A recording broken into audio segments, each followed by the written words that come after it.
우리 지역의 시사 이슈를 쉽게 풀어 이야기하는 시간 시사토크, 아나운서 김문정입니다.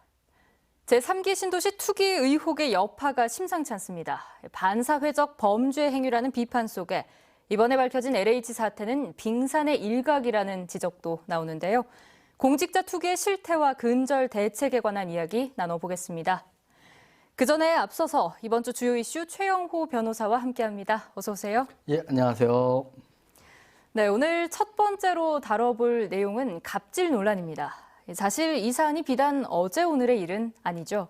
막말 파문 그리고 성추행과 같은 다양한 차원의 갑질을 우리가 뉴스에서도 쉽게 찾아볼 수 있잖아요. 혹시 변호사님 대표적으로 기억나는 사례들이 혹시 있으신가요?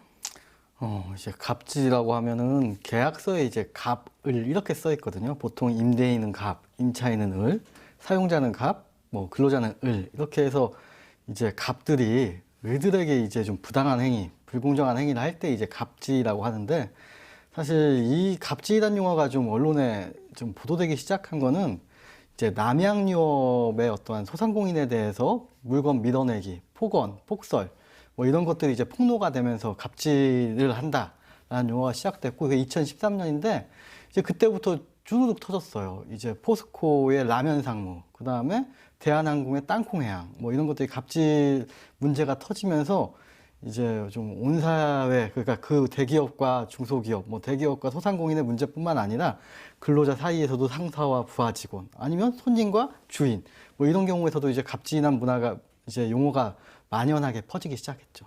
네, 그러니까 이 갑질, 원래는 계약 관계나 권리 관계를 지칭할 때 쓰는 단어인데 말씀하셨듯이 손에 꼽는 것만으로도 굉장히 여러 가지가 쉽게 기억이 나잖아요. 그런데 이 같은 갑질 행위가 발생할 때 언론에서 이슈화가 되고 또 사회적 질타로 이어지는 경우가 꽤 많았음에도 불구하고 계속적으로 이 갑질이 반복되는 이유는 뭘까요? 저는 드는 생각은 이제 우리는 이제 아직 차별과 차이를 좀 구분을 하지 못하고 우리는 아직도 좀 신분제 사회로 놓여 있지 않나 인식이. 왜냐면은 이제 갑질이 어디에서 발생하는지 보면은 이제 가장 기본적으로는 우리가 학력에 대해서도 느낄 거예요. 네. 좋은 대학, 나쁜 대학. 그 다음에 뭐 대기업, 중소기업. 내가 어디 취업을 하냐에 따라서 이제 대기업 직원들이 중소기업 직원들하고 얘기할 때, 네가 감히? 좋은 대학 나온 사람이 나쁜 대학, 안 좋은 대학 나온 계층화가 사람이, 된다는 말씀이신 네가 거죠? 감히? 이런 것들이 사실 갑질에 시작되는 어떠한 인식의 근원이라고 보여져요. 네. 얼마 전 우리 지역 진안의 한 사회복지기관에서도 갑질 논란으로 관장이 해임되고 고용노동부의 조사를 받고 있다는 보도가 나왔는데요. 이번에는 김제의 다른 복지관에서 또 비슷한 문제가 드러났다고 합니다. 먼저 영상으로 함께 만나보시죠. 김제의 한 복지관입니다. 최근 이곳 관장을 고발한다는 내용의 투서가 전북 사회복지시설을 중심으로 여러 곳에 배포됐습니다. 무려 17장에 이르는 투서 내용을 살펴봤습니다.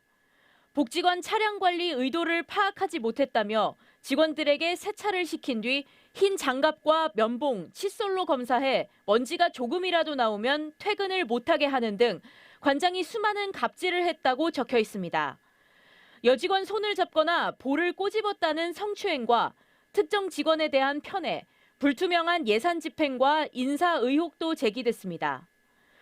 취재진은 투서 내용에 대한 관장의 입장을 들으려 했지만 연락이 닿지 않았는데 해당 복지관 법인은 긴급 이사회를 열고 관장의 해임안을 상정했습니다.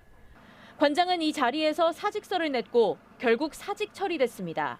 일단 사직서를 냈고 사직서를 수리했으니까 직원들한테 전달을 해줘라, 이 내용이에요. 앞서 지난달에는 진안군 장애인 종합복지관장의 폭언과 갑질을 고발하는 투서가 돌았습니다. 결국 지난달 말 관장은 해임됐고 고용노동부가 특별감독에 나섰는데 일부 갑질 의혹이 사실로 드러났습니다. 직원들에게 심할서 작성을 강요하고 최근 3년 동안 전현직 직원 27명에게 연차수당, 주유수당 등 1,600여만 원을 체불한 사실이 확인된 겁니다. 노동부는 보강 수사를 거쳐 다음 달 안으로 검찰로 송치할 예정입니다. 내용들은 이제 파악이 됐어요. 현장 나가서. 아마 다음 달 중순까지는 될 것 같은데. 사회적 약자들을 위한 사회복지시설에서 연이어 갑질 의혹이 폭로되고 일부 사실로 확인되면서 실태조사와 재발 방지 대책이 필요하다는 지적이 나오고 있습니다. 네, 영상을 보면서 정말 다양한 차원에서 갑질을 해왔구나 이런 생각이 듭니다. 특히 뭐 면봉으로 세차 검사를 했다 이런 건 정말 처음 들어본 아주 창의적인 갑질이 아닌가 이런 생각까지 드는데요. 이 사건이 더욱 충격적인 건 사회적 약자를 보호하고 돌봐야 하는 시설에서 이런 일이 벌어졌다는 겁니다. 자연스럽게 사회복지사의 처우 그리고 환경 개선 문제로까지 확장이 됐죠. 2019년 이제 직장갑질 119라는 어떤 단체에서 이제 설문조사를 했었어요. 그때 이제 사회복지사의 77.6%가 갑질을 당한 적이 있다. 직장 내 괴롭힘을 겪었다 이랬어요. 근데 이제 네. 일반 직장인들 같은 경우에는 23%예요. 그러니까 한 3배가 넘게 더 사회복지사들이 더 직장 내 괴롭힘을 겪었다. 이런 조사 결과가 있거든요. 그래서 이제 그때 당시에도 이유가 뭐라고 생각하냐 사회복지사분들에게 물어보니까 이제 봉사하는 직업이란 이미지 때문에 부당 대우의 문제 제기가 어렵고 그다음에 사회복지 어떤 그 법인이나 이런 단체들이 법인, 기관, 보건복지부, 지방자치단체들 운영 주체가 많아서 관리 감독이 좀 부실하다. 그리고 시설이 좀 사유화가 돼 있다. 이런 데 좀 원인으로 꼽았어요. 그래서 가만 보면 이런 것들이 좀 조그맣고 좀 기관 운영에 이의 제기가 하기가 좀 어려운 구조로 돼 있어요. 그래서 불법이나 비리 발생 같은 거 되면 책임은 사회복지사가 지고 노조 같은 것도 조직이 안 돼 있다 보니까 이제 관장이나 시설장이나 법인 이사장한테 문제 제기가 좀 하기 어렵다. 좀 만연화된 어떠한 구조고 좀 터질 게 터졌다라는 분위기인 것 같습니다. 네, 그러니까 이 인식과 제도 개선이 꼭 필요하겠다 이런 생각이 드는데요. 이번에 밝혀진 곳이 이 시설일 뿐 우리 주위에도 정도의 차이는 있지만 갑질이 있는 곳이 참 많을 것 같다 이런 생각이 듭니다. 우리 법에서는 갑질을 어떻게 해석하고 있는지 또 이런 사실을 개인이 어떻게 증명할 수 있을지도 궁금한데요. 그러니까 이제 직장 내 괴롭힘이라고 돼. 사실은 직장 내 괴롭힘이 때리거나 뭐 욕을 하거나 아니면 험담을 하거나 협박을 하거나 이건 다 사실 형사 문제예요. 네. 이제 형사 문제와 이제 형사 문제까지 이르지 않은 직장 내 괴롭힘이 두 가지가 있겠죠. 이제 직장 내 괴롭힘을 형사 문제가 아닌 걸로 봤을 때 어떠한 경우에 진짜 직장 내 괴롭힘이라고 보냐면은 이제 근로기준법에 적혀 있어요. 사용자 또는 근로자는 직장에서의 지위 또는 관계동의 우위를 이용하여 업무상의 적정 범위를 넘어 다른 근로자에게 신체적, 정신적 고통을 주거나 근무 환경을 악화시키는 행위를 이제 직장 내 괴롭힘이라고 보거든요. 이제 여기서 5가지 요소를 좀 꼽아요. 당사자 관계, 장소 및 상황, 피해자 반응, 괴롭힘 기간, 뭐 그다음에 내용 및 정도 이 정도를 봐가지고 네. 좀 정도가 심하고 기간이 오래되고 당사자 관계가 좀 상하 종속 관계라고 한다면 괴롭힘으로 보겠다는 거죠. 이제 사실 이렇게 괴롭힘을 당하더라도 그냥 넘어가면 사실은 나중에 괴롭힘을 당했어요 라고 했을 때 그건 입증해 봐라 하는 네. 얘기가 나와요. 근데 요새는 사실 좀 간단한 게 핸드폰이 있기 때문에 녹취도 되고 동영상 촬영도 되고 통화하면서 녹음도 돼요. 사실 녹취도 되고 이런 부분들이 있으니까 사실 증거 수집하는 건 어렵지 않을 거예요. 오랜 기간, 장기간 만약에 이런 걸 수집을 하게 된다면은 입증이 아마 쉬워질 겁니다. 네, 그러면 이렇게 갑질 논란이 사실로 밝혀진다면 가해자는 어떤 처벌을 받고 또 피해자의 경우에는 현실적으로 어떤 배상을 받을 수 있을까요? 자, 아까 이제 직장 내 괴롭힘이 형사 문제까지 비화가 되면 이게 이제 뭐 명예훼손이랄지 폭행해가지고 맞았다랄지 욕을 들어서 모욕이랄지 네. 뭐 이런 경우에 사실 수사기관에 고소를 하면 돼요. 이제 네. 고소를 통해서 그 사람이 형사 처벌을 받겠죠. 근데 아마 이제 그 정도에 이르지 않은 직장 내 괴롭힘이라고 한다면은 이제 근로기준법에 절차가 적혀져 있어요. 만약에 사용자가 신고를 하면 즉시 거기에 대해서 어떠한 조치를 취해야 돼요. 분리 조치를 취해야 되고 가해자를 징계해야 되고 뭐 이런 조치가 취해지게 됩니다. 네. 우리 사회 곳곳에 아직도 만연한 갑질 논란, 상명하복식 문화와 또 피해수혜적인 집단 의식을 개선하려는 인식이 우선돼야 할 것 같고요. 또 권력의 칼자루를 쥐고 흔드는 건 잠깐이지만 그 칼끝이 부메랑으로 돌아와서 자신의 목에 꽂힐 수 있음을 법과 제도가 보여주었으면 하는 바람입니다. 계속해서 2부에서는 공직자 투기 문제로 이야기 이어갑니다.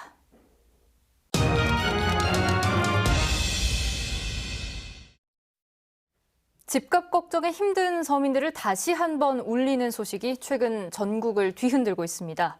한국토지주택공사, LH 직원들이 3기 신도시로 지정된 경기도 시흥과 광명의 땅을 미리 매입해 논란인데요. 그냥 자기 돈으로 땅을 산 건데 자본주의 사회에서 이렇게까지 뭐라 할 일인가 싶으신 분도 있을 수 있겠지만 내부 정보를 이용해서 토지 보상을 노린 투기가 아닌가 이런 합리적인 의심이 듭니다. 지금까지 왜 이런 문제들이 공개적으로 드러나지 않았는지 또 우리 전북 지역에서는 어떤 양상으로 전개되고 있는지 그 실태와 대책까지 자세히 알아봅니다. 참여자치 전북시민연대 김남규 공동대표 그리고 JTB 정원익 기자 두 분 함께합니다. 어서 오세요. 네, 참여연대와 민주사회를 위한 변호사 모임에서 LH 임직원들의 부동산 투기 의혹을 처음으로 제기한 이후 우리 사회 곳곳에서 분노의 목소리가 터져 나오고 있습니다. 구체적으로 어떤 식의 투기가 이루어져 왔는지 김 대표님께서 먼저 설명을 해주신다면요. 네, 먼저 민변과 서울참여연대가 조사를 했었는데요. 저희들도 의심 가는 여러 가지 제보들이 있지만 사실 언론도 마찬가지일 거예요. 제보만으로 사실 조사하기가 어려운데 이번 민변과 참여연대가 조사한 것은 제보가 상당히 구체적이었던 것 같아요. 집원도 있고 그 공직자 이름과 부인의 명의 등 그렇게 해서 지난 3월 2일에 그 감사원에 공익감사 청구를 했는데요. 전체적으로 보면 한 10여 명 정도의 LH 직원과 그 배우자들이 총 10개 필지에 2만 여 제곱미터 정도의 땅을 사들였는데 100억 원에 구입한 것도 놀랍지만 그중에 절반가량 50억 원이 넘는 돈을 은행에서 빌려가지고 투자를 했다. 이런 내용들인데 그 정도면 투기로 의심할 수 있겠죠. 수법들을 보면 일단 부동산을 잘 아는 사람이 아니면 이렇게 돈을 크게 빌리거나 이렇게 할 수 있는 수법이 아닌데 첫 번째는 지분 쪼개기라고 하는 거죠. 즉 수도권에서는 1000평방미터가 넘으면 분양권을 줘요. 그 개발 지역에. 그렇기 때문에 토지를 매입한 이후에 1000평방미터 정도로 해서 지분을 다 쪼갰다는 거죠. 그러니까 네. 그것이 그 보상을 현금으로 받는 것보다는 분양권을 받는 것이 나중에 이익이 크다는 사실을 잘 알고 있다. 이런 거고요. 그다음에 실제 농사를 짓지 않고 있는데 거기에 나무를 심어서 농지법을 회피하는 그 수법들. 그다음에 개발지구가 아닌 지역 또 샀다는 거죠. 근데 그 부동산 업계에서는 오히려 개발지역 내보다는 바로 인접한 바깥이 더 부동산 가치가 향후가 더 크다는 거죠. 왜냐하면 여기에 대도시가 들어서면 같은 농지라고 하더라도 여기는 보상받으면 끝나는 건데 그 주변의 땅값들이 향후에 더 높아질 가능성들을 잘 알고 있는 이런 형태의 수법이라고 하면 단순한 어떤 사람들이 한 게 아니고 더구나 LH의 직원들이 관련됐다고 하면 개발의 내부 정보를 이용을 했을 거 아니냐라고 하는 의심을 충분히 받을 수 있는 이런 내용으로 감사원에 공익 어떤 감사 청구를 하게 됐던 것 같습니다. 네, 이 소식에 정말 온 세상이 시끌시끌해졌죠. 이제 시작이다. 이런 반응부터 왜 이제야 이걸 알게 됐냐는 비난의 목소리까지 참 다양한데요. 이 세 분은 이 소식 듣고 어떠셨는지 궁금합니다. 먼저 정 기자님. 네. 참 언젠가는 분명히 터질 일이었습니다. 분명히. 저희도 이 듣는 얘기들은 굉장히 많이 있었지만 그럼에도 불구하고 확인된 바가 없고 정확한 뭐 지번이든 뭐든 알 수 있는 것들이 굉장히 부족했기 때문에 감히 뛰어들 생각을 하질 못했는데 참여연대와 민변에서 이렇게 구체적인 제보를 바탕으로 해서 빵 터뜨렸을 때 좀 아쉽다. 우리도 좀 더 적극적으로 나섰다면 우리가 먼저 이거를 취재를 해서 정말 더 이렇게 잘 취재를 방송을 내보낼 수 있지 않았을까라는 그런 좀 아쉬움도 들었고요. 이제 시작이라고 저희들은 보고 있습니다. 이제 막 시작이기 때문에 지금 잘 해서 잘 마무리까지 갔을 때 이러한 일들이 다시 또 반복되지 않을 수 있는 또 좋은 기회라고 보고 있습니다. 네, 변호사님은 어떠셨나요? 아까 이제 단순히 형사처벌이 되냐 안 되냐의 문제는 또 별개로 봐야 될 것 같아요. 이제 내부 정보를 이용했냐 안 했냐, 내가 내부 정보를 이용할 수 있는 직위에 있었냐 없었냐 이런 문제들이 제기될 수는 있어요. 그건 형사처벌이 되냐 안 되냐의 문제이긴 한데 우리가 상식적으로 생각을 해보면 금융회사나 증권거래소나 이런 직원분들은 사실은 증권 주식 거래를 못 해요. 네. 금지가 돼 있는데 LH 같이 우리나라의 어떠한 도시개발 사업, 공공주택 공급 사업을 거의 독점하다시피 하는 어떠한 거대한 공기업이 그러니까 직원들이 토지를 이렇게 만연하게 거래한다는 건 사실은 모르겠어요. 이거 형사적 처벌을 좀 별개로 하고 굉장히 도덕적으로 지탄받아 마땅한 상황이에요. 사실 근데 지금 이 부패가 생각해 보면은 부패의 좀 유형을 따져보면 개인 비리가 있고 개인 부패가 있고 조직 부패가 있고 또 이제 일탈형 부패, 뭐 어쩌다 한번 하는 게 있고 제대로 된 부패가 있어요. 근데 이거는 조직화된 부패와 제도화된 부패에 해당이 돼요. 사실 우리가 21세기 살아가면서 OECD 가입국가, 뭐 세계 10위권 국가라고 하는데 굉장히 후진적인 부패 현상인 거죠. 예. 좀 굉장히 좀 저도 2020년에 살아가는 대한민국 국민으로서 자부심을 가졌는데 지금 이 상황들은 좀 한순간에 무너져버린 제 신뢰를. 자부심이 네. 좀 무너지는 것 같아요. 네. 대표님은 어떻게 보시는지요? 네, 똑같은 이야기인데요. 저는 터질 게 터졌다라고 생각도 하는데 문득 걱정되는 게 이게 도덕적인 문제로 비난을 막 하다가 LH 직원들 몇 명 이제 아까도 이야기하셨지만 내부 정보를 이용했느냐 또는 차명 거래를 했느냐 등등의 몇 사람을 처벌하는 걸로 끝나버리면 참 허망한 부분이고요. 이미 제도적으로 이해충돌 방지법이나 공직자 윤리법을 강화하자 이런 얘기를 끊임없이 해왔는데 우리 사회가 이 부동산 문제에 대해서 LH 직원 몇 명 구속하고 처벌하고 분풀이하는 걸로 끝나는 게 아니고 전체 공직사회 전체의 부동산 투기 문제 뿐만 아니라 우리 민간 영역에서도 부동산 투기, 투자 이 경계가 애매모호합니다마는 전 국민이 부동산 투기에 매달려 있잖아요. 그렇기 때문에 이 불법 요소에 대해서는 철저히 조사해서 처벌해야 되지만 전반적인 주택과 부동산 문제에 대해서 우리 사회가 향후 어떻게 제도적으로 보완하고 개선해 나갈 것인가 여기까지 멀리 좀 내다봤으면 좋겠다는 생각을 갖게 되었습니다. 네, 이번 사태로 인해서 안 그래도 말 많고 탈 많던 정부의 부동산 정책이 또 한 번 흔들리고 있습니다.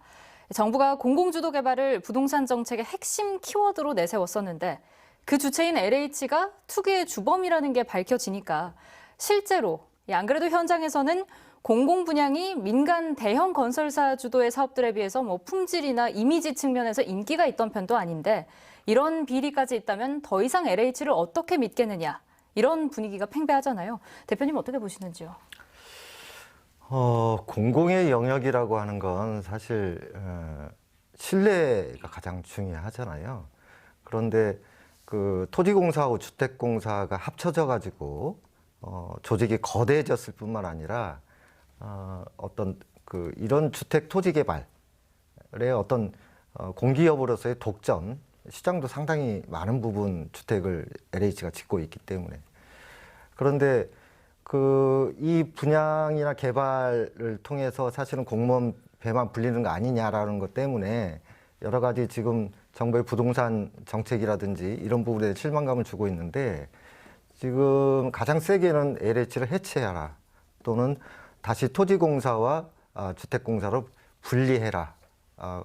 물론 이제 지금 조사되고 있는 영역에서도 특별히 LH 직원들에 대해서는 전수조사를 해야 된다 등등 사실은 신뢰를 잃어버림으로 해서 전반적인 지금 LH의 개발 사업에 대해서 국민들이 의문을 제기하고 있는 상황인 것 같습니다. 네, 이에 대해서 변호사님 생각도 궁금합니다. 이제 3기 신도시는 사실 두 가지 좀 갈등이 있었어요. 첫 번째는 우리가 생각해 보면 1기 신도시라고 하면 수도권에 이제 일산 분당이 있어요. 2기 신도시라고 하면은 이제 파주 운정, 그다음에 김포 한강, 인천 검단 그러니까 1기 신도시보다 뒤에 생겼어요. 좀 멀리 떨어진 곳에 생겼어요. 2기 신도시. 근데 3기 신도시는 지금 뭐 광명, 시흥, 남양주, 왕숙, 하남, 교산 등 수도권 인근에 생겨요. 그래서 1, 2기 신도시 주민들이 이미 반발을 하고 있어요. 그러면 우리는 이제 슬럼화 된다. 우리 집값 떨어질 것인데 이걸 왜 진행을 하려고 하냐. 3기 신도시면 좀 멀리 가든가.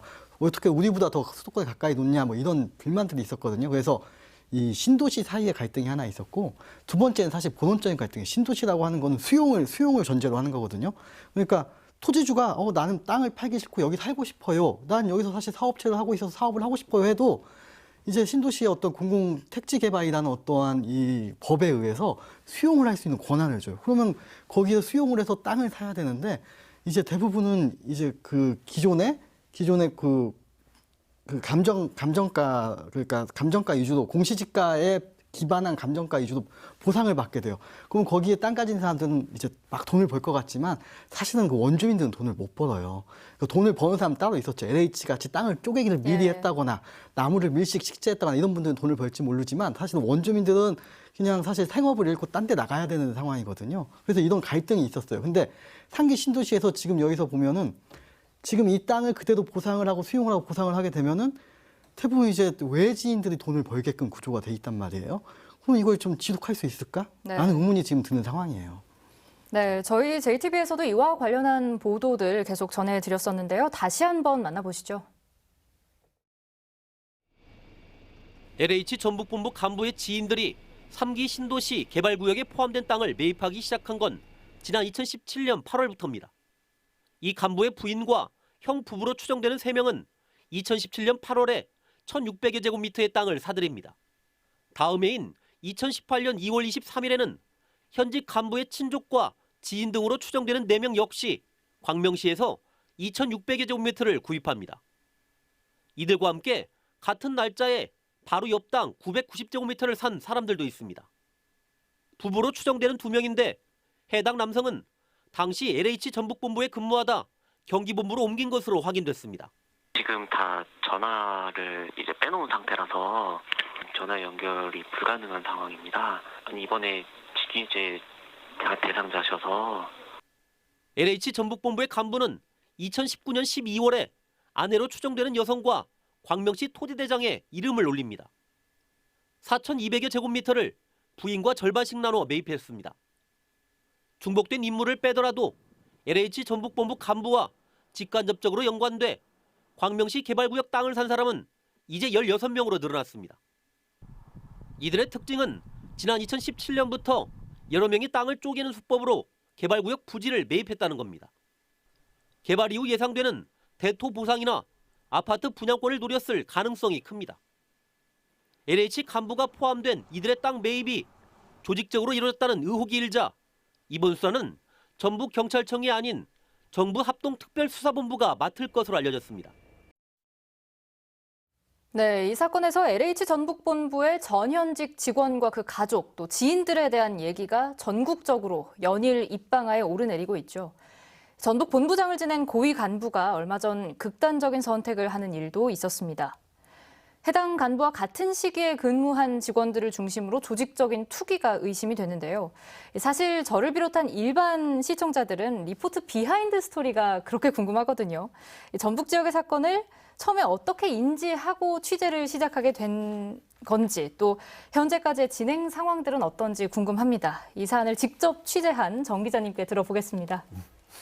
네, 사실 중앙 언론에서 지난주 9일 그러니까 이제 화요일에 이제 LH 전북본부에도 원정 투기를 한 전현직 직원들이 있었다라는 단독 기사가 나왔습니다. 네.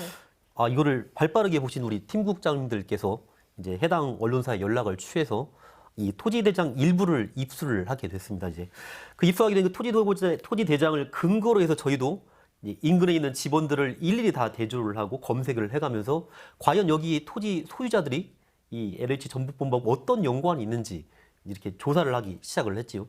그러다 보니까 이제 굉장히 많은 사람들이 나오기 시작했습니다. 특이 성씨를 가진 LH 전북본부의 한 현직 간부가 대표적으로 이름을 올리고 있었고요.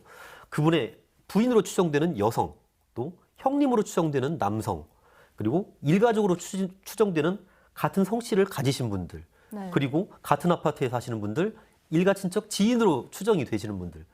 그렇게 해서 저희가 찾아낸 게 벌써 20명입니다. 그래서 그분의 집까지도 사실은 좀 찾아가 본 적도 있었고요. 네. 하필 그날이 사실은 경기남부 경찰청에서 그분을 압수수색을 하는 날이었는데 안타깝게도 경찰과 마주치지는 못했습니다. 그렇지만은 LH 전북본부에서 그분의 또 자리에 또 가서 저희가 또 그분 자리도 지켜보기도 했었고 이런 일련의 일들이 벌어지면서 확실히 LH 전북본부가 과천사업단과 함께 이번 투기 의혹의 진원지구나 라는 사실이 일파만파 퍼지기 시작했던 또 계기가 되지 않았을까 그렇게 생각을 하고 있습니다. 네, 대표님께서는 이에 대해서 어떻게 보시는지 궁금한데요. 일단 불법 여부는 구체적인 어떤 수사, 조사 가지고는 부족할 부분도 있는데, 조사라고 하는 것은 이제 정부 합동 조사단이 있는데 뭐 개인들의 개인정보 이용에 대해서 동의를 받아가지고 진행하는 부분이고, 네. 뭐 금감원 등의 어떤 그런 자료를 깊게 파 들어가야 되는데, 사실 조사 단계에서는 개인정보 동의를 받아가지고 하는 거기 때문에 차명까지 밝혀내는 데는 상당히 좀 어려움이 있고요. 그렇게 해서 투기성이라고 하더라도 실제 그 내부 정보를 이용했느냐, 뭐 차명은 금방 나올 수도 있습니다. 부동산 거래나 금융 거래 이런 거 보면. 그런데 생각만큼 어떤 범죄로서의 증빙을 하기가 어려울 수도 있겠고요. 어쨌든 전체적으로 보면 이건 맞는 말인 것 같아요. LH 직원들이 투기, 그러니까 불법적 어떤 투기 또는 그런 부동산 투기 행위가 조직적으로 만연해 있다. 이건 사실인 것 같으나, 실제 그 어떤 범죄 행위로서, 지금 법률이 규정하고 있는 범죄 행위로서의 그런 결과까지 나올지는 조금 축소되지 않을까, 이런 생각이 좀 듭니다. 네. 그러니까 이게 대체 어느 정도의 이익이 따르길래 직원들은 물론 친척과 동네 주민들까지 투기에 연관이 된 건지 궁금한데요. 최 변호사님께서 좀 설명을 해 주신다면요. 아까 이제 그 원주민들은 좀 반대를 한다고 했어요. 이제 네. 공시지가를 기반으로 한 이제 그 시가 감정을 해가지고 보상가가 정해지기 때문에 반대를 한다고 했는데, 생각해보면 이거 갖고 어떻게 돈을 벌지? 대상지, 그러니까 대상지가 있고 대상지 인근이 있을 거예요. 사실 대상지 인근은 이해가 가요. 왜냐하면 여기에 택지 조성하고 도시를 만들면 인근 도시까지 땅값이 올라가니까 여기에 딴 거는 차익을 볼 수가 있는데, 요 안에 있는 땅은 이제 사실 보통 사람, 저 같은 사람이 땅을 산다고 해서 돈을 못 벌 거예요, 아마. 근데 지금 우리가 기사에 나왔듯이 이제 밀식식재를 한다고 하죠. 이제 밀식식재를 나무를 빽빽하게 심어요. 사실 저 같은 사람이 빽빽하게 심으면은 감평사가 와가지고 다 잘라낼 거예요. 근데 여기서 핵심은 사실 LH 직원이기 때문에 가능한 거예요. LH 직원과 감정평가사의 관계는 엄격한 가결 관계예요. 그래서 LH 직원이 네. 다른 직원이 야 저기 지금 누구 땅 감평하니까 잘 봐줘. 그러면 이게 몇 억짜리 보상도 가능하다는 거예요. 네. 두 번째는 아까 이제 1000제곱미터 쪼갰다는 건데, 사실 이 1000제곱미터 쪼갠다는 게 작년에 이제 들어온 거예요. 이제 보상에 대해서 워낙 원주민들과 갈등이 크니까 1000제곱미터 이상부터는 분양권을 주겠다고 한 거예요. 그러니까 5000제곱미터에 사가지고 5개를 나누는 거예요. 원주민들 같은 이걸 몰라요. 자, 이건 LH 직원이 아니면 모르니까 LH 네. 직원이나 국토부 직원이 아니면 잘 몰라요. 저 같은 사람은 5000제곱미터 사가지고 뭐 땅값 오르고 뭐 보상을 받나 이러고 있겠죠. 하지만 이런 분들은 사실은 거의 본인이 돈 준 값에서 조금 뭐 벌거나 조금 잃거나 그럴 텐데, 네.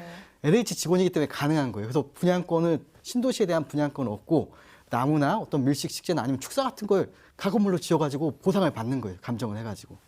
그 얘기를 조금 더 이어가 보도록 하겠습니다. 대표님, LH가 말씀하셨듯이 원래부터 너무 독점적인 권한을 갖고 있었다, 이런 얘기도 나옵니다. 제가 구체적으로 찾아보니까요, 이 토지 수용을 비롯해서 공공택지를 개발할 수 있는 독점 개발, 또 용도 변경까지 정말 많은 일을 하더라고요.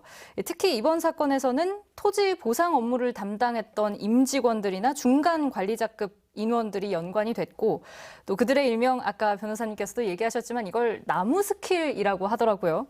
그러니까 어떤 묘목을 어떻게 심느냐까지 고려를 했다는 게 정말 혀를 내두를 정도였다, 경악스럽다, 이런 얘기가 나옵니다. 이에 대해서 어떻게 보시는지요? 사실 뭐 거의 상식화돼 있는 부분일 수 있어요. 어떤 사람들에게는. 그러니까 그런 부동산 투기 또는 부동산 중개업자 또는 개발업자 같은 경우는 거의 뭐 LH 직원만한 상식을 가지고 있어요. 그런데 보다 긴밀한 정보는 LH 그 직원들이 더 가지고 있겠죠. 전체적으로 보면 LH 독점 문제라고 하는 것은 사실 정보의 독점, 어떤 정책에 가장 가까이 있기 때문에 누구보다 발빠르게 움직일 수 있다라고 하는 건데요. 일단 이런 대규모 개발 사업 같은 경우는 토지의 그 용도를 변경하는 걸로 가는 거잖아요. 예를 들어서 농지가 이번 그 대상지 같은 경우도 농지가 시가화, 아파트가 들어서고 상가가 들어서고 이런 거기 때문에 이런 정책 결정을 누가 하느냐. 첫 번째 용역 단계 내지는 고위 간부들의 정책 결정 단계가 있을 수 있고, 쭉 내려가다 보면 어느 지역은 그 공원 지역인데 토지가 그 안에서 이렇게 계획을 세울 거 아니에요. 어느 지역은 도로건하고 어느 지역은 상가가 들어서는, 그러면 상가가 들어서는 지역이 뭐 예를 들면 가장 높은 땅을 받을 수 있고 네. 대토를 받는다라고 하면 등등의 고급 정보가 사실 LH 직원을 중심으로 형성이 되기 때문에 사실은 내부 정보를 이용한다라고 하는 거, 그다음에 구체적인 지분 쪽에 이런 건 일반 국민들로서는 쉽게 접근할 수 없는 정보라는 점에서 이 사안의 심각성이 굉장히 크다라고 하는 겁니다. 네. 이 정부에서도 이 문제를 굉장히 심각하게 여겨서 문재인 대통령이 주초에 공식 사과를 했죠. 그런데 또 한편으로는 지난주에는 정세균 국무총리가 LH 해체까지도 갈 수 있다, 이렇게 강하게 언급을 했습니다만 이번 주에는 다시 홍남기 부총리 겸 기획재정부 장관이 이 환골탈태를 하겠다라고 하면서도 해체에 대한 언급은 피했단 말이죠. 그리고 기능을 분산해서 재조직하는 방식으로 가겠다, 이런 발언만 했는데요. 발언 수위가 전반적으로 낮아졌고 또 이 문제를 대하는 정부의 태도가 좀 달라진 것 아니냐, 좀 미온적으로 대응하는 것 아니냐, 이런 비판이 나오는데 이 부분에 대해서는 어떻게 보시는지요, 대표님? 저는 무슨 문제가 발생을 하면 몇몇 이렇게 책임을 묻고 조직을 뭐 해체한다든지 이름을 바꾼다든지 이런 방식으로는 해결이 안 된다고 봅니다. 그러니까 아까도 말씀드렸지만 우리 사회 전체가 이런 부동산 투기화돼 있는, 이건 이제 포괄적이고 광범위한 부분이지만 우리가 시민사회단체에서 이해충돌 방지법을 제정하라고 했거든요. 예를 들면 직무 관련자의 금융, 부동산, 기타 거래 행위에 대해서 신고를 하게 하는, 그래서 직무 관련성이라든지 이런 부분, 투기성이나 이런 부분들이 제도적으로 얼마든지 사전에 검토될 수 있었어요. 그런데 이런 법들을 사실은 누가 제정을 않고 있었는 거니? 국회가 안 한 거거든요. 왜냐하면 사실 국회의원들 알게 모르게 투기 많이 하거든요. 그리고 정치적 어떤 공세를 받을 수 있고. 그러니까 조직을 새롭게 하는 것은 여러 가지 방법이 있으나 단순히 해체하고 환골탈태하겠다 이런 말이 아니라 정말 공무원들의, 예를 들면 공직자윤리법 같은 경우도 지금 4급 이상 고위공직자들이 재산신고 의무화돼 있어요. 그래서 매년 뭐 부동산 거래가 어떻게 돼 있고 주식 투자가 어떻게 되고 이거 다 나오는데, 전반적으로 공무원 전체에 대해서는 최소한 부동산에 대해서는 거래 변동이나 취득 뭐 이런 게 생겼을 때는 그 내용과 어떤 사유에 대해서 이렇게 신고 의무를 둔다든지 이런 전반적인 제도적인 부분을 놓고 이야기하면서 그 어떤 조직의 혁신을 어떻게 이루어갈 것인가, 이렇게 이야기되지 않고 해체하거나 이름을 바꾸는 것은 눈 가리고 아웅하는 식이 될 수 있는 그런 상황이라고 생각을 합니다. 네, 그러니까 이 피상적인 말이나 겉핥기식으로는 이런 문제를 근본적으로 해결하기는 어렵다, 이런 말씀이신 것 같고, 변호사님은 어떻게 생각하시는지도 궁금합니다. 자, 우리가 기관 해체라는 말을 한 6년 전, 7년 전쯤 한번 들어봤을 거예요. 이제 세월호 사건 이후에 해경 해체한다고 했죠. 예. 해경 어떻게 됐나요? 좀 잘 유지하고 있잖아요. 사실 해체라는 말은 별 의미가 없을 거예요. 지금 LH가 하는 업무가 사실은 대규모 주택단지 조성, 대규모 또한 신도시 조성, 대규모 공공임대주택 아니면 이제 이 공공주택들을 공급하는 업무를 하고 있어요. 근데 사실 이런 업무 자체를 이제 뭐 아예 안 하거나 국가가 이제 그걸 한다고 한다면 LH를 아예 없앨 수 있겠죠. 민영화를 한다든지. 근데 아마 그러진 못할 거예요. 다만 지금 드는 생각은 LH가 그동안 해왔던 어떤 독과점적 지위를 통한 대단위의 개발들은 지양이 될 것 같아요. 예, 이런 식으로 국가가 도시개발을 하겠다, 이걸 내가 땅을 다 수용해서 도시개발을 하겠다, 사실 이런 것들은 굉장한 어떠한 부패의 여지가 있고 어떠한 정보의 비대칭으로 인한 누군가가 큰 차익을 얻을 수도 있는 여지도 있고, 아마 민간에서 좀 자율적으로 주도하게끔 바뀌지 않을까, 네. 그런 생각이 좀 듭니다. 근데 현실적으로 보면 정부가 갑자기 LH를 해체할 수 있나 이런 건데요. 수도권, 이게 3기 신도시가 나온 게 수도권 주택 문제 때문에 그러잖아요. 그러면 발빠르게 이 수도권 주택 문제를 해결할 수 있는 그런 그 역할을 대신할 수 있는 게 바로 민간한테 주기도 좀 애매모호하고, 그래서 당장 말로는 그렇지만 해체가 쉬울까 이런 거고요. 전혀 다른 이야기인데, 저는 3기 신도시 이야기 나왔을 때 이게 그 수도권의 주택을 더 많이 이게 크게 공급하겠다라고 하는 것은 지역의 인구 유출을 더 심화시키는 일이잖아요. 그리고 오히려 더 지역의 슬럼화가 될 수가 있겠죠. 네, 그렇죠. 아까 뭐 그 신도시 주변에서 다시 이렇게 이쪽으로 유입되면 슬럼화된다 주변이 이런 이야기를 우리 최 변호사님이 하셨는데 큰 틀에서 보면 사실은 전북 도민들 입장에서 보면 우리하고 아무런 상관이 없는 이야기고 오히려 우리가 피해를 받을 수 있는 이야기예요. 네. 그래서 LH 문제도 그렇지만 수도권을 중심으로 한 이런 신도시, 대단히 신도시를 만드는 그 정책 자체가 대단히 잘못된 거고요. 일부 주택난을 해소하기 위한 그런 개발도 필요하긴 하지만 사실 정부가 수도권 중심의 주택의 문제가 아니고 전국의 지방까지 포함한 주택의 문제를 어떻게 가져갈 것인가 이렇게 봐야 되는데 역시나 수도권 중심이라고 하는 겁니다. 네, 이렇게 정부에 한 차례 기대는 했지만 아직 구체적인 방안은 나오지 않은 상태입니다. LH라는 기관의 향방을 비롯해서 이런 일이 재발하지 않도록 그럼 정부가 어떤 조치를 실효성 있는 조치를 취해야 한다고 보시는지 들어보겠습니다. 기자님 말씀해 주신다면요. 네, 대표님도 말씀을 하셨지만 LH의 가장 큰 문제는 어찌됐건 조직이 가장 지금 비대하다는 점입니다. 이 이명박 정부 때 토지공사와 주택공사가 합쳐지면서 굉장히 또 이렇게 비대해졌고요. 그로 인해서 업무가 굉장히 좀 비효율적으로 좀 변했다고도 볼 수도 있겠고요. 말씀하셨던 또 공공개발을 거의 80% 이상 독점을 하고 있습니다. 세계적으로도 좀 유례를 찾기 어려운 그런 조직으로 지금 바뀌는 상태입니다. 또 내부적으로 또 감시 시스템 굉장히 부족합니다. 실제로 몇 년 전에 관련 도면들이든 이런 것들이 누출이 됐을 때도 경징계로 끝난 사례들이 몇 차례 네. 좀 있었거든요. 그러니까 자치단체 공무원도 이제 뭐 4급 이상도 있지만은 인허가 개발을 담당하는 자치단체 공무원 7급 이상들도 재산신고 의무도 있습니다. 하지만 LH 직원들은 이것조차 또 없습니다. 이런 독점적인 부분들, 이런 독점적으로 공공개발을 하는 부분들을 분산을 시켜서 LH의 기능을 나누는 그런 작업들이 좀 먼저 있어야 할 것이고요. 지금 어쨌건 정부가 어떤 대책을 내놓는 것도 중요하지만 현재 이루어지고 있는 자치단체로까지 지금 번지고 있는 전수조사들 이런 것들이 조금 더 실효성 있게 진행돼야 될 필요가 있다고 봅니다.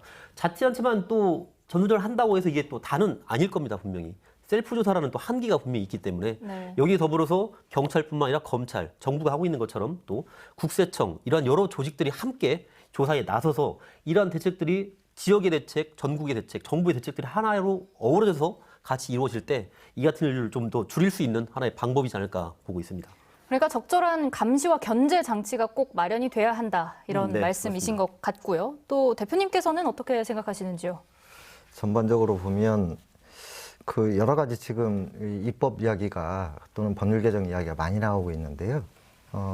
현재는 업무상의 비밀이냐 또는 업무 관련성이 있느냐 이런 것이 쟁점이 되긴 하는데 아까도 말씀드렸지만 공무원들의 어떤 공직을 위한 사적 이익 추구라든지 부동산 소유 실태라든지 이런 걸 좀 일단 자세히 조사하는 게 필요할 것 같고요.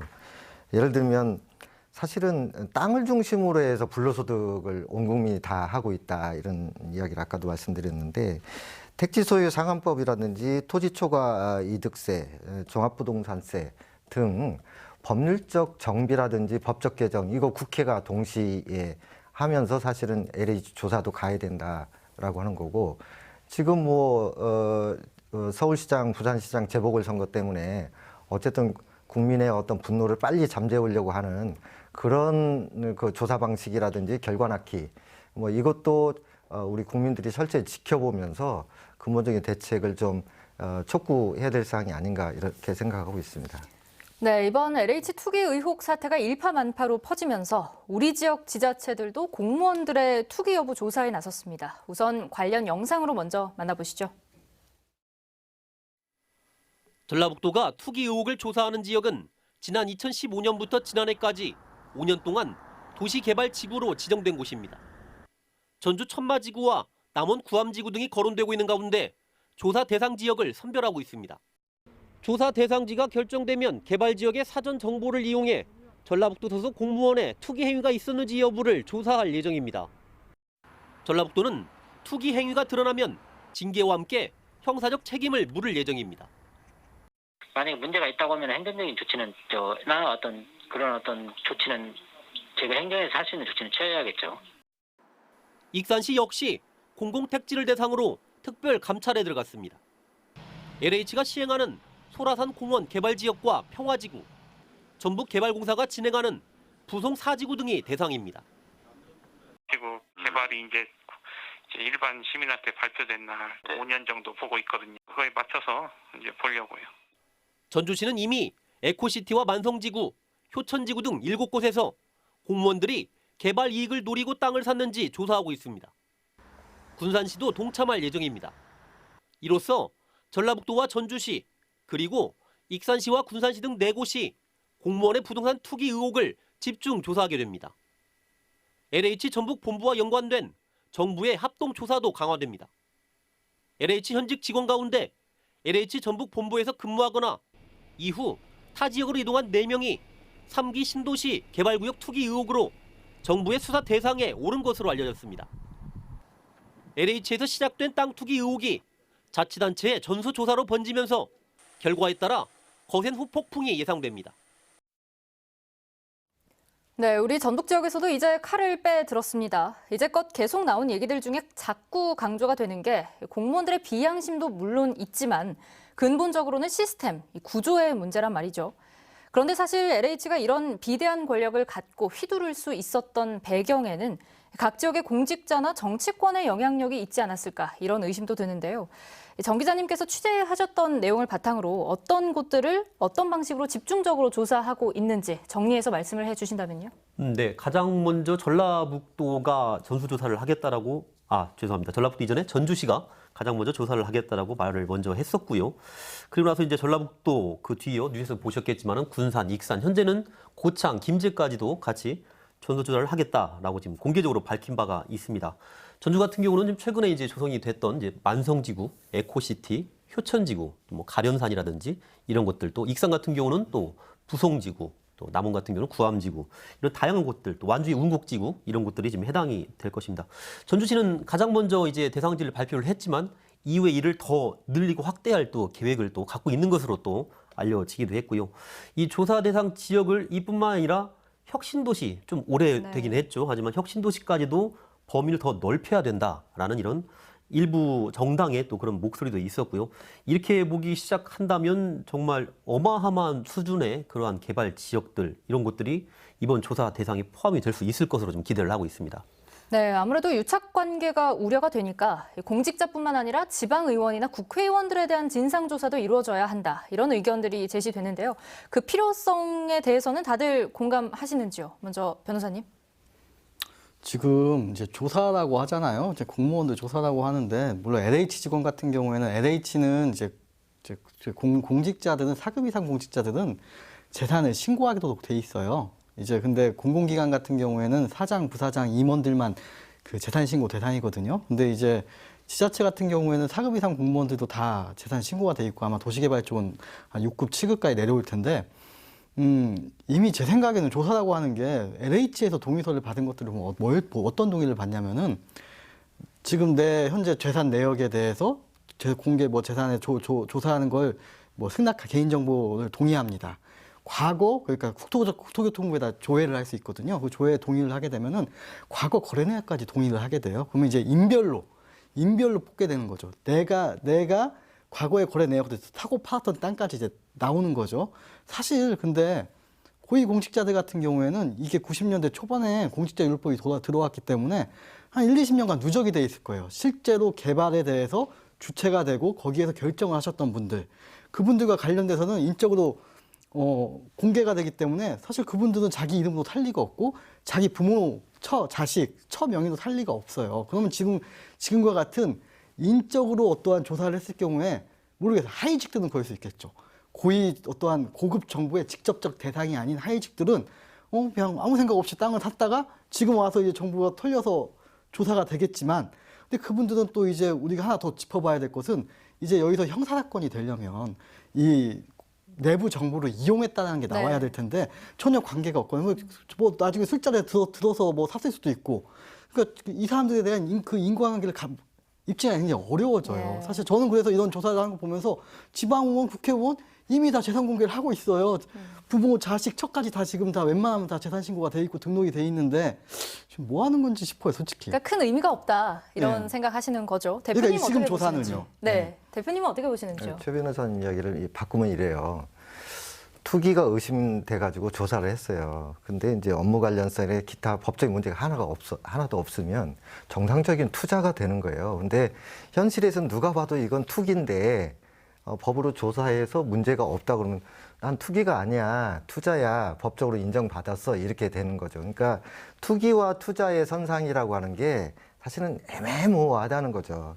그다음에 이제 조사 방법 같은 경우도 그 개발 대상지의 각종 필지를 전수조사하는 방식이 있고, 또는 어느 그 공무원 집단의 개인정보 동의를 받아서 그 공무원 중심으로 이렇게 하는 방식이 있는데, 사실은 필지 중심은 공무원이 아닌 사람도 있기 때문에 그 사람들이 개인정보를 얻을 수가 없잖아요.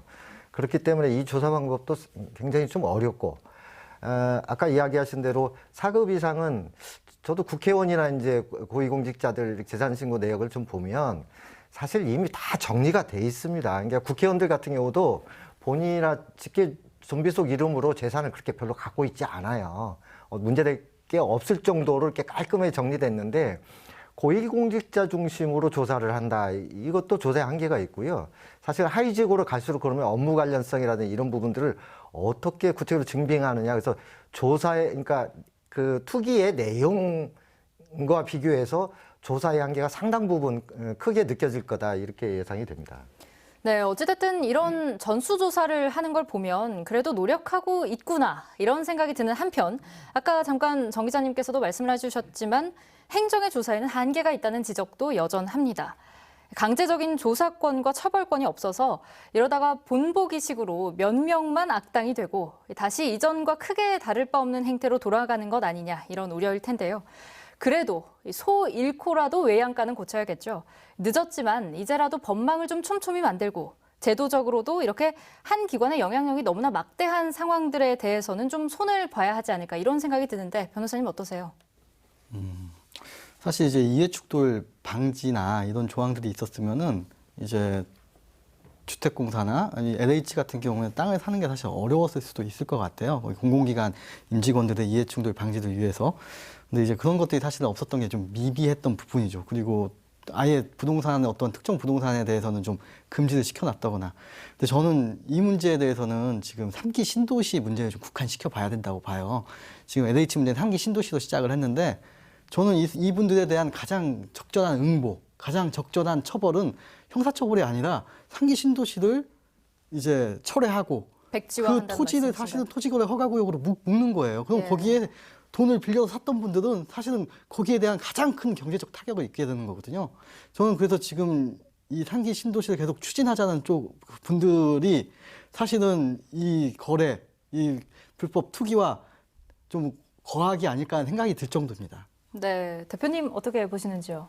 아까도 말씀드렸지만 그 대규모 주택 개발 사업 같은 경우 원정적으로 특히 수도권 현재 진행되고 있는 것은 문제가 있다고 저는 말씀을 좀 드렸고, 어떤 제도라고 하는 것은 처벌을 어떻게 할 것이냐가도 중요한데 사실은 예방 효과도 커요. 이렇게 보면 공직자 재산 신고라든지 이렇게 계속 지속된다고 했을 때 이걸 회피하는 기술도 늘어나겠지만, 사실 그럴 것 자꾸 신고하고 또 어떤 규정에 의해서 내가 그 규정에 따라야 된다라고 하는 제도를 완비한다라고 하는 것은 예방 효과가 크다고 보는 거죠. 그래서 이번 LH 건 같은 경우는 그런 제도적 미비점은 계속 제가 말씀드립니다만은 동시에 이 부분이 추진돼야 된다라고 생각합니다.